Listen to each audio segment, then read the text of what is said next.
I'm your man, Jay Muscle, back again for another session of Speak Ya Game. Yes, and you know that I am happy as hell right now because you know my Lakers have made it into the playoffs. Yes, I'm going to talk about the playoffs. I'm going to talk about the play-in tournament, and I'm going to talk about something a little special towards the end. But first, like always, I'm Jay Muscle. This is Speak Your Game.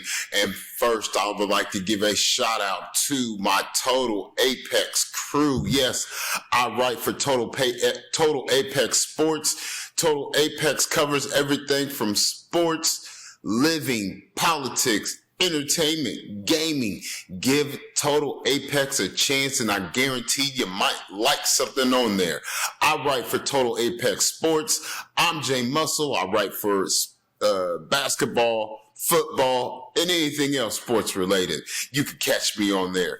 But this is Speak Your Game. I'm Jay Muscle, and I'm going to hold it down because the Lakers held it down in the final 10 games, winning 6 out of 4, making their spot into the number 3 spot in the Western Conference. Yes, they will be playing the Minnesota Vikings. Yeah, hey. We've played Minnesota. We've beaten Minnesota. They beaten us. We're not going to take Anthony Edwards lightly. He is a monster. Julius Randle, he might show up. They got Rudy Gobert. Hey, they got a big old squad, but they are not going to overrule the Lakers. I'm sorry about it. You got LeBron, you got AR, you got Rui Hachimura, and yes, they have Luka Doncic holding it down. It's going to go down in the playoffs. But before we get to the playoffs, the NBA got something called the play-in tournament. Now, if you don't know nothing about the play-in tournament, it is the 7th, 8th, 9th, and 10th seed. They all play each other, and they, with those wins and losses, determine who's going to be in the 7th seed and who's going to be in the 8th seed. And it's a little confusing if you don't pay attention. Now, here we go. The 7th seed and the 8th seed, they will play each other. The team whichever team that wins gets the 7th seed. Even I'm messing up with it, and I just read it. But the team that wins gets the 7th seed. The loser will play the winner out of the 9th and 10th seed, and that will the winner out of that will determine the 8th seed. Hey, we're going to see some good basketball coming up in this play-in tournament. If you don't know, I'm going to let you know. In the East, they have the Magic, Hawks, Bulls, and Heat. Heat holding the bottom position. The Heat got Tyler Hero. They got Bam Iguodala. Like they're a good team, but I don't see them really pushing their way out of this play-in tournament. They might get lucky and maybe get that 8th seed, but then they're going to play the Cavs. So how long are they going to last in the playoffs? Hey, they made it first round out. Bulls the same thing. The Bulls in the Heat game, they play on Wednesday at 4:30. That's going to be a battle. They're going to battle it up. It's going to be a good game. The Bulls might fall down to the Miami Heat. You never know. They got a good team over there. The game I'm going to watch in the East is the Orlando Magic and the Atlanta Hawks. I think these two teams are going to go at it. You got Trae Young out there. You got the Bricho in Orlando Magic. They're going to go head to head. Hey, y'all might not like it when I say this, but I see the Atlanta Hawks coming out on top on this. But as far as any change up in the East, it's still the only change up will probably be is the Atlanta Hawks will be on the top and the Magic will be on bottom. The Bulls and Heat will get eliminated. They can lick their wounds in the off season, and get back at it in the next NBA season. They're going to be beastie. They're going to make the moves they need to. And we're going to see how they are next season. But falling in, even with the Magic, if it falls out the way I say, the Magic going to play the Cavaliers. The Cavaliers have the number one offense in the East.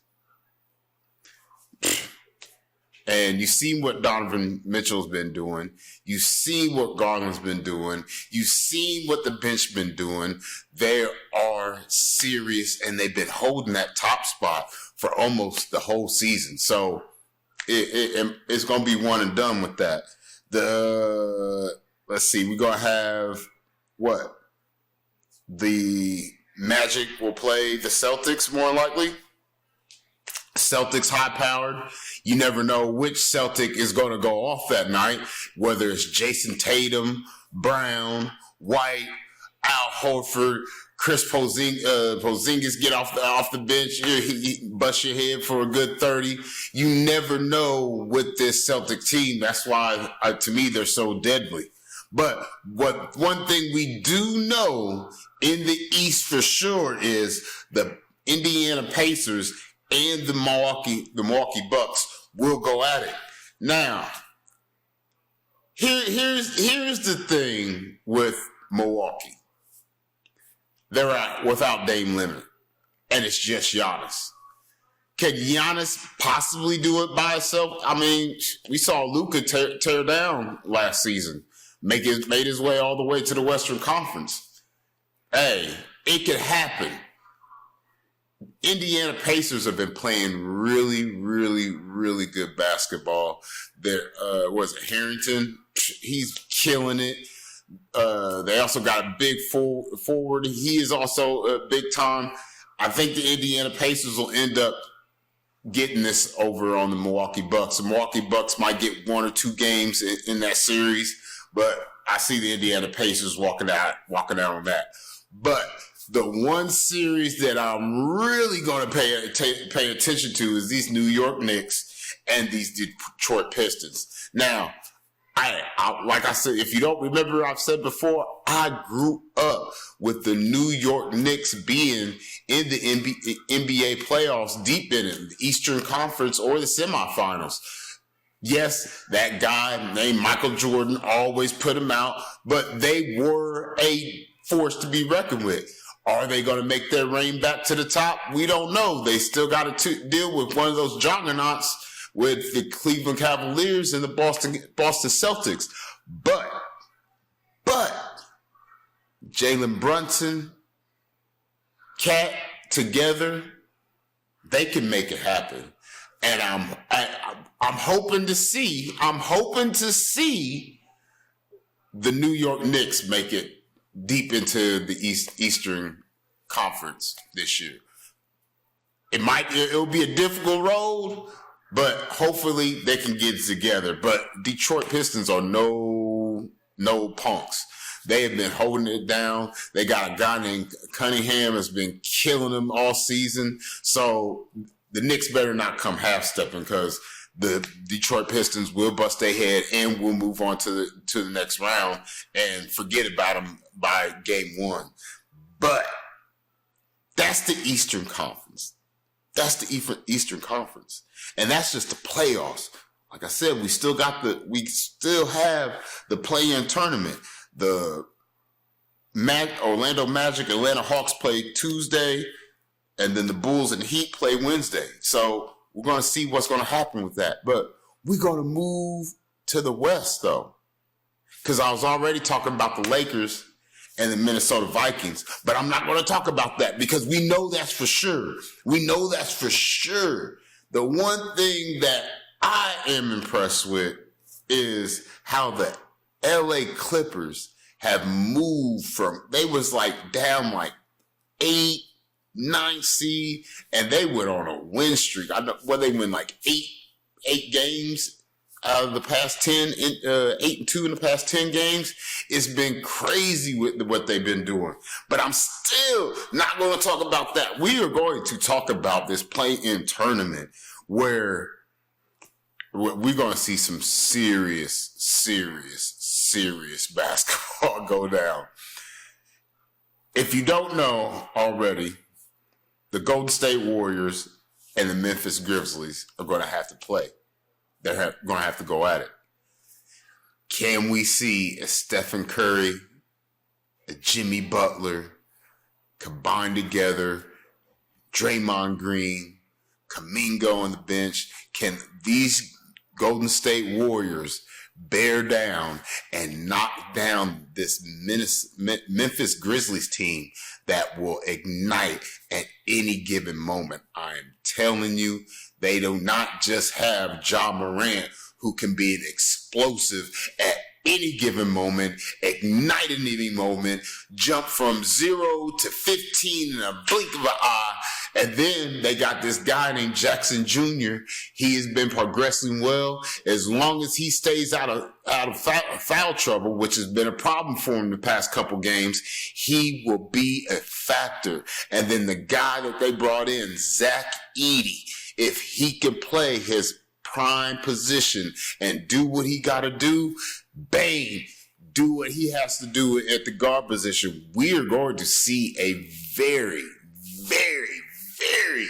intense game between the Warriors and the Memphis Grizzlies.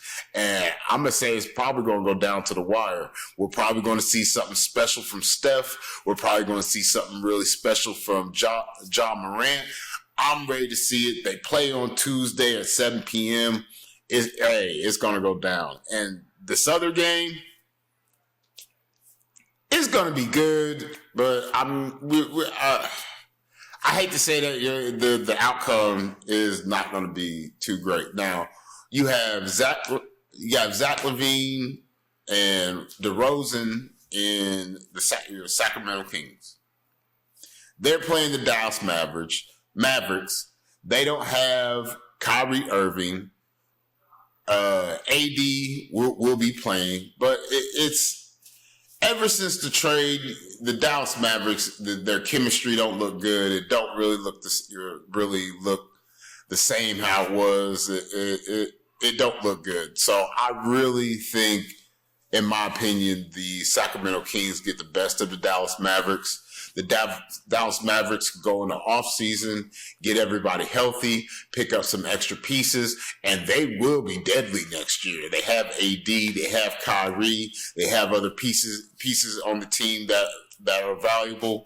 Maybe they'll give them off to get something more in there. You never know. Hey, they talk about Giannis could be on the way out in Milwaukee. He could go down there with AD. AD and Giannis together, that could be deadly. I do believe I heard on ESPN they talk about he could possibly go to Miami. It's wide open. Tyler, Bam, Giannis together, that could be deadly. It could also be said that he could come to Phoenix, Arizona. Yes, the Suns. KD, Giannis, Devin Booker, that could be something big. Or he could stay in Milwaukee. Milwaukee make the moves and bring in another all-star. Dame get healthy, and that could be a problem for next season. Anything is possible. But as of right now, the Dallas Mavericks and the Sacramento Kings are going to go at it on Wednesday at 7 p.m. And in my opinion, I'm just going to say the Sacramento Kings are going to get the best of Dallas. Really, I can't really say who's going to win in this Warriors-Memphis game because it could go either way. But either way, I feel that whoever wins that, they're going to play the Kings. That's the way they're going to have it. It might benefit the Warriors to possibly lose, get the chemistry with Steph and Jimmy Butler together, get their more pieces to the team, and make a full run towards another championship. Coach Steve Kerr is a mastermind. That organization been doing a good job so far, but hey, once you're at the top of the mountain fall, hey, just Depends on how long it takes you to get back up there. Or they can make noise right now and see how far they can make it in. Hey, I'm either way, as long as it's some good basketball. But what we know for sure in the West is the Denver Nuggets holding down the 4th spot. And like I said, the LA Clippers moved their way from like 10 to 5. So they're going to go at it. Clippers are averaging their offense, average 4th in the league. Nuggets 3rd in the league. That's their offense. We're going to see how this defense go. We all know how Jokic goes bananas. Will he just go ahead and just run through the Clippers and just put them away early? Jamal Murray, Brun, Aaron Gordon, all those guys, Russell Westbrook. I mean, they are rather stacked, even though they did get rid of their coach, Coach Mike. I mean, I don't understand why they would get rid of their coach. But hey, that's the way it ran in Denver. It is hard to say who's going to win this one. I put it like this: if the right Denver Nuggets show up, it's not going to be a problem for them in this series. The LA Clippers will get one or two games, possibly 3. You can't really shut James Harden down for a full series, even though he hasn't really shown up in the postseason at times. They have a healthy Kawhi Leonard, which is a change because he's kind of been absent in the postseason. So I'm kind of anxious to see how that's going to play out. So, hey, all these factors might play in for the Clippers to stomp on the Nuggets and send them away because they went away with their head coach too early. You never know. But Anthony Davis, LeBron James, Julius Randle, Luka, Rudy Gobert, Austin Reeves. And I'm sorry to say, T-Wolf fans, it's not going to go well in the end. I'm going to say Lakers. I know I'm supposed to be neutral in some areas, but hey, you see the shirt. You see how it is. Hey, Lakers all the way. It's going to be a tough series for the Lakers. I'm not going to play on that by any means. The Timberwolves will probably most likely get 2 or 3 games in this series, but the Lakers will end up winning this series and moving on. And if it's moving on to OKC, then that's what it is. We just going to have to handle OKC. If it's the Houston Rockets, hey, it's going to be the Houston Rockets. It just is what it is. The Lakers are making their way. And when you got Luka Doncic and LeBron James together, it's all going to be great. You can't stop the process. I'm telling you. But this is Speak Your Game. I'm Jay Muscle. Now, if you agree, give me a thumbs up. If you disagree, give me a thumbs down. Either way, you can leave a comment. Hey, tell me how you feel. If you agree with what I'm saying or disagree. Hey, everybody gets a voice here at Speak Your Game. I'm Jay Muscle. This is Speak Your Game. You can find me anywhere. Facebook, YouTube, TikTok, Instagram, whatever social platform that you own, J Muscle, Speak Your Game is there. So give us a thumbs up. But that's the NBA playoffs that will be starting on April 19th. The Bucks and Pacers will start it off with the Clippers and Nuggets, Pistons and Knicks, and T-Wolves and Lakers. So April 19th, I know I'm going to be glued to it. But next thing I want to talk about might be a little sensitive to some people. I don't know. It's just, I was looking at something the other day, and I'm not going to lie about it. I've always been a basketball fan. I've always been an NBA fan. The love of basketball has always been in me. That will never, ever change. I can find joy in watching any type of game, whether it's a pickup game at the park or some fourth graders that barely know the game playing their first game, and it's a bunch of walking and the score is 2-4. I find joy in that. Whether it's a high school game, I find the joy watching in high school. Whether it's college, pro, I love the game of basketball. So when it comes to the NBA, I've been an NBA fan all my life. I've been through watched the most greatest moments NBA has offered, from Jordan the Bird, Jordan getting beat up by Detroit Pistons, Isaiah Thomas, Karl Malone, Stockton, Utah Jazz, them being beastie. I've seen the rise of Shaquille O'Neal and him dominate. I've seen the rise of Kobe Bryant and him score 80 points and I've seen the rise of the phenomenon LeBron James and watch him put 22 seasons into the NBA. I've seen Allen Iverson cross Michael Jordan. I've seen so much basketball of the NBA. I couldn't really put it all here right now. So when I speak on this as an NBA fan and only wanting to see the NBA do great. And the one thing that boggles my mind is, why doesn't the NBA join up with the big three?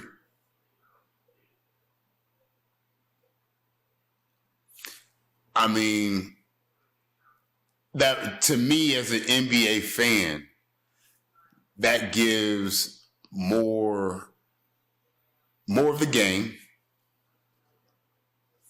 It gives fans more chances to see good stars. I mean, it would just help the NBA and help the big three hand in hand. I've seen the reports of conflict of interest. The owners can't own another league. To me, and I'm not in the boardroom, it just seems a lot of small problems that could be fixed. To me, as an NBA fan, with the NBA, the WNBA, the G League, the big three, it sounds like to me we could have 12 months of some type of NBA product to give to the NBA fan. Why not do it? You have ex-NBA players being coaches, playing. It's fast-paced. It's starting to grow. Why not nurture and help this big three league be big and be part of the NBA legacy and everything like that? Because I think it would be great. I mean, let's say an NBA star just can't do the full 48 minutes. But hey, he can play the big three. That gives NBA fans at least 2, 3, 4 more years of seeing their favorite player play the same game of basketball, but just on a different platform. Same thing for the WNBA players. They can't play the full minutes. They can play the big three. They convert to the big three. I just see it all circulating in itself. I think it'd be a good idea for the NBA to really consider merging with the big three and just figuring everything out. Everybody just meet up, talk it out, figure what y'all need to do, and let's get some more basketball out to the fans. I know I would love it. If you think the NBA and the big three should merge together and it would be good idea, hey, go ahead and leave a comment. If you don't think it would be a good idea, hey, go ahead and leave a comment too. I'm just an NBA fan, and I would just like to see the NBA as a business keep growing and having big moments. I mean, what would be wrong with adding the big three to the NBA brand? It would just help everybody. NBA fans, NBA players, NBA marketing. Everybody could eat in that situation. I just don't don't understand why all those brilliant minds can't just come together and figure something out. But that's just me. That's just Jay Muscle. But I'm going to bring this session down to a close. I'm Jay Muscle. This is Speak Your Game. You can catch me on YouTube, Facebook, Instagram, TikTok, whatever social media platform that you use. And like I said, if you think the NBA and Big Three should combine together, go ahead and leave a thumbs up and a comment. I'm Jay Muscle. This is Speak Your Game, and I'll catch you next time.